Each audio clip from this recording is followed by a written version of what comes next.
Hello सुवर्णमयी, आज मी तुमच्याशी अशी एक गोष्ट बोलणार आहे जी ऐकायला कदाचित थोडी कडू वाटेल, मनाला कुठेतरी टोचेल सुद्धा. पण आज हे ऐकणं, समजून घेणं आणि स्वतःच्या आयुष्यात उतरवणं तुमच्यासाठी खूप गरजेचं आहे.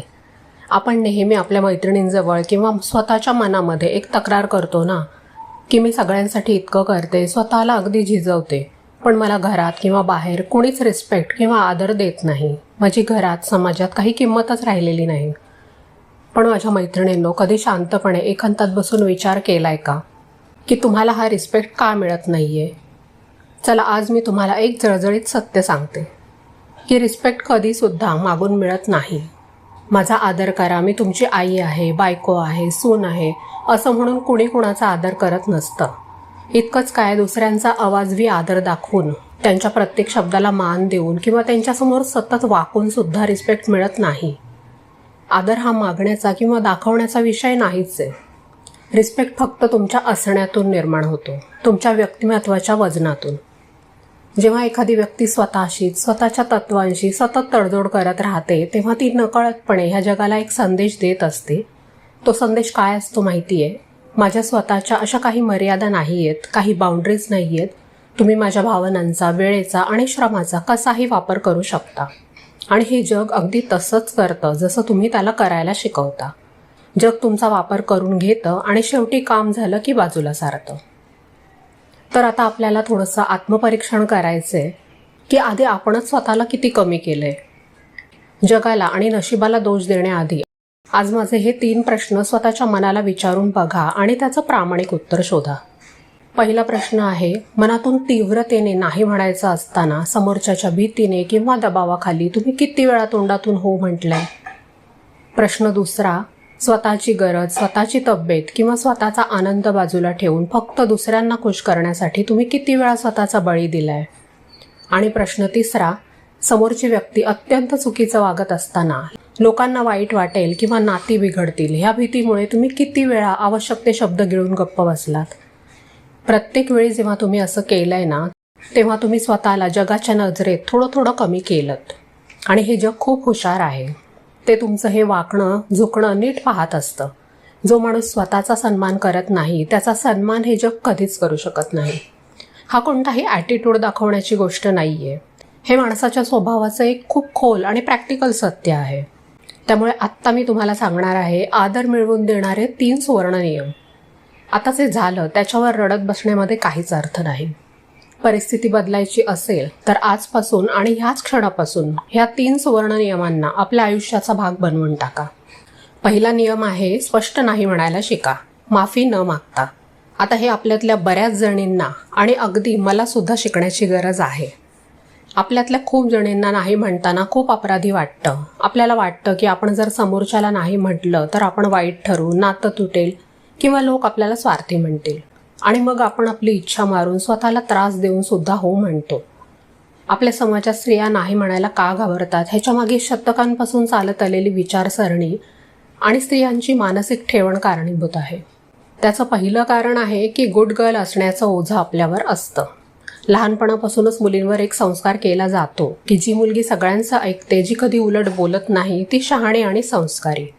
ह्या उलट जी मुलगी स्वतःचं मत मांडते किंवा नाही म्हणते, तिला लगेच उद्धट, हट्टी किंवा घमेंडी ठरवलं जातं. ही वाईट ठरण्याची भीती स्त्रियांना नाही म्हणण्यापासून थांबवते. दुसरं कारण आहे नाती तुटण्याची किंवा वाद होण्याची भीती. स्त्रिया निसर्गतःच नातेसंबंध बनवणाऱ्या किंवा रिलेशनशिप बिल्डर असतात. म्हणजेच ही नाती जोडून ठेवण्यामध्ये त्यांना जास्त इंटरेस्ट असतो. त्यांना असं वाटतं की आपण जर एखाद्या गोष्टीला नाही म्हटलं तर समोरची व्यक्ती नाराज होईल, नात्यात दुरावा येईल किंवा घरात कटकट सुरू होईल. घराची शांतता टिकवण्यासाठी त्या स्वतःचा बळी देऊन सुद्धा हो म्हणत राहतात. तिसरं कारण आहे रिजेक्शनची भीती. जर आज मी ह्यांना नाही म्हटलं तर हे उद्या मला मदत करतील का? हे माझ्यावर आधीसारखं प्रेम करतील का? ही भीती स्त्रियांच्या मनात खूप खोलवर असते. लोकांना गमावण्याच्या भीतीने त्या अनेकदा अशा गोष्टींना सुद्धा हो म्हणतात ज्या त्यांना मनातून अजिबात करायच्या नसतात.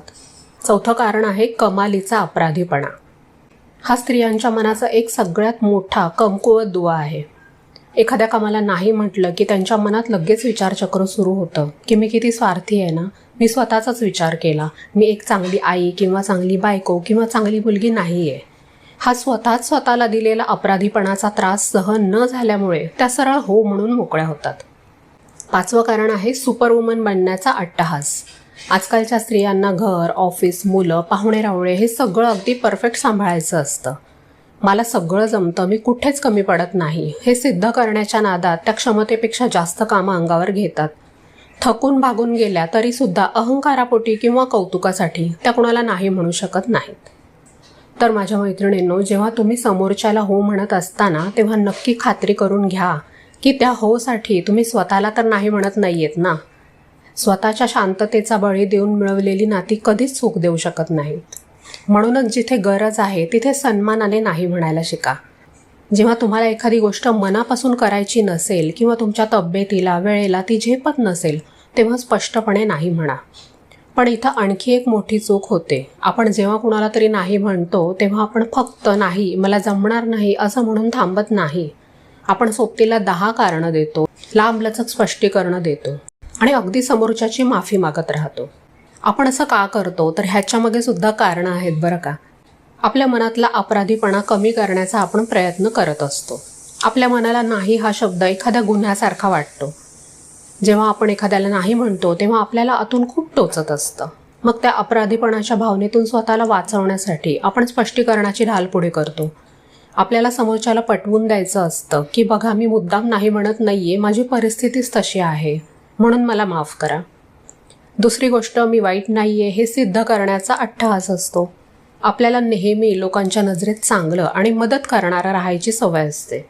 जर आपण नुसतंच नाही म्हटलं तर समोरचा माणूस आपल्याला स्वार्थी किंवा खडूस समजेल अशी आपल्याला प्रचंड भीती वाटते. म्हणूनच आपण चांगला माणूस असल्याचं प्रमाणपत्र मिळवण्यासाठी स्पष्टीकरणांचं पाल्हाळ लावत असतो. 3रं कारण आहे समोरच्याच्या नाराजीची भीती. मी नाही म्हटल्यावर ह्याला राग तर येणार नाही ना, ही व्यक्ती माझ्याशी बोलणं तर बंद करणार नाही ना, ही असुरक्षिततेची भावना आपल्याला शांत बसून देत नाही. समोरच्याचा राग शांत करण्यासाठी आपण कारणांची लांबलचक यादी सादर करतो, जेणेकरून त्याला राग येण्याऐवजी आपली दया यावी. 4थं कारण आहे आत्मविश्वासाचा अभाव. ज्या व्यक्तीला स्वतःच्या वेळेची, एनर्जीची आणि हक्कांची पूर्ण जाणीव असते ती स्पष्ट आणि थेट बोलते. पण जेव्हा आपल्या स्वतःच्याच मनात आपल्या मर्यादांबद्दल शंका असते तेव्हा आपण डळमळीत होतो. आपला नाही हा शब्द आपल्याला पुरेसा वाटत नाही, म्हणून आपण त्याला स्पष्टीकरणांचा आधार देतो. 5वं कारण आहे समोरच्या व्यक्तीला नाकारण्याचा संकोच. आपल्याला वाटतं की नाही म्हटल्याने आपण त्या व्यक्तीला रिजेक्ट करतोय. एखाद्याचा नकार पचवणं कठीण असतं हे आपल्याला माहीत असतं. म्हणूनच समोरच्याच्या भावना दुखावू नयेत म्हणून आपण त्या नकाराला स्पष्टीकरणाच्या साखरेमध्ये घोळवून मऊ करण्याचा प्रयत्न करतो. पण आपला वेळ, आपली तब्येत आणि आपली इच्छा ही आपली स्वतःची मालमत्ता असते. त्यासाठी कोणालाही हिशेब किंवा स्पष्टीकरण देण्याची खरं तर गरज नसते. पण आपण काय करतो, नाही हो मला यायचं होतं पण आज घरात खूप काम आहे, मुलांचा अभ्यास आहे म्हणून मला जमणार नाही, रागावू नका हा, अशा गोष्टी बोलत राहतो. आपला नकार हा समोरच्याला स्पष्टपणे पण सभ्य भाषेत सांगता आला पाहिजे. मला हे करायला नक्कीच आवडलं असतं पण सध्या माझ्या इतर काही जबाबदाऱ्यांमुळे मला हे जमणार नाही, बस इतकंच. तुमचा वेळ आणि तुमची एनर्जी ही तुमची स्वतःची आहे. तिचं काय करायचं हे ठरवण्याचा अधिकार तुमचा आहे.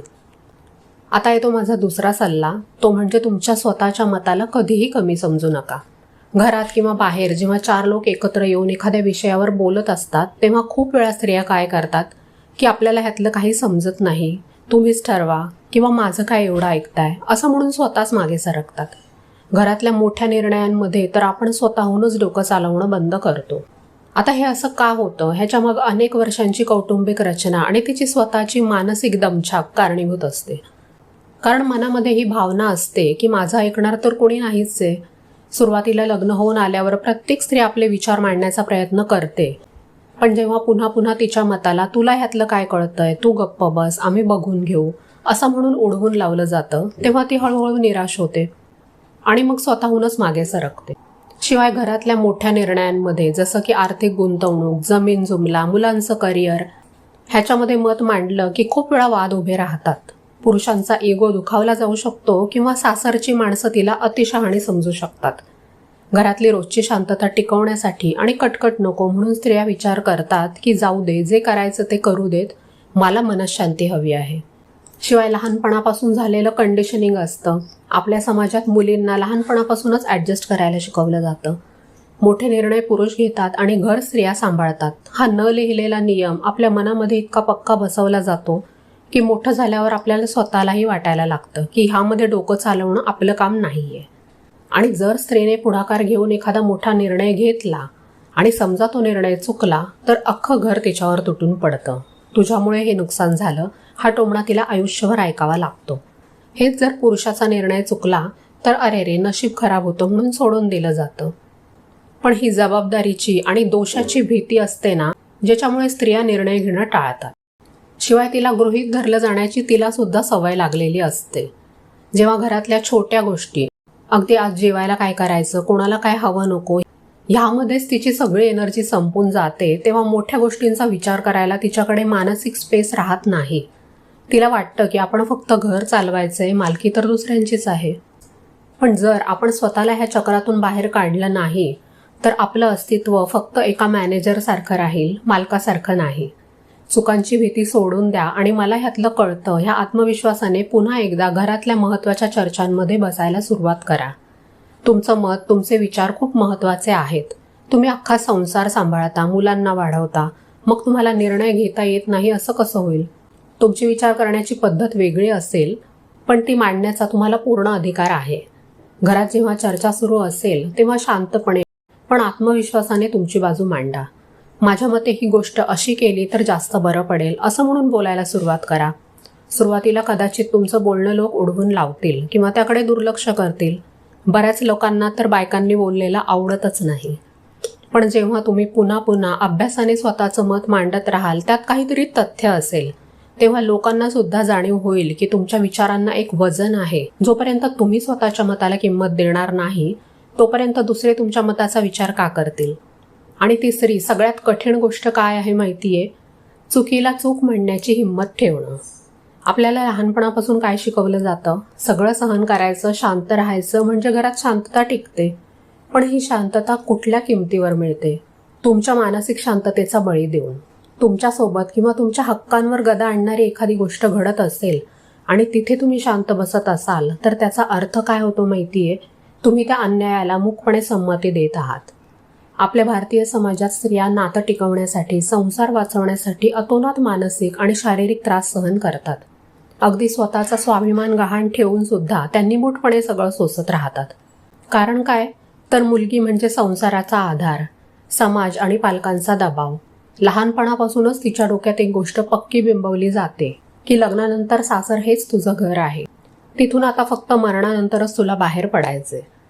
जेव्हा एखादी स्त्री त्रासाला कंटाळून माहेरी फोन करते किंवा परत जाण्याचा विचार करते तेव्हा तिचे स्वतःचे आई वडीलही तिला सांगतात, सुरुवातीला असं होतंच, थोडं जुळवून घे, सोसायला शिक. समाजाच्या आणि लोक काय म्हणतील ह्या भीतीने स्त्रिया गप्प बसतात. दुसरी गोष्ट असते मुलांचं भविष्य आणि असुरक्षितता. हा कोणत्याही आईचा सगळ्यात मोठा वीक पॉइंट असतो. माझ्या निर्णयामुळे माझ्या मुलांचं भविष्य खराब तर होणार नाही ना? समाजात त्यांना टोमणे ऐकावे लागतील का?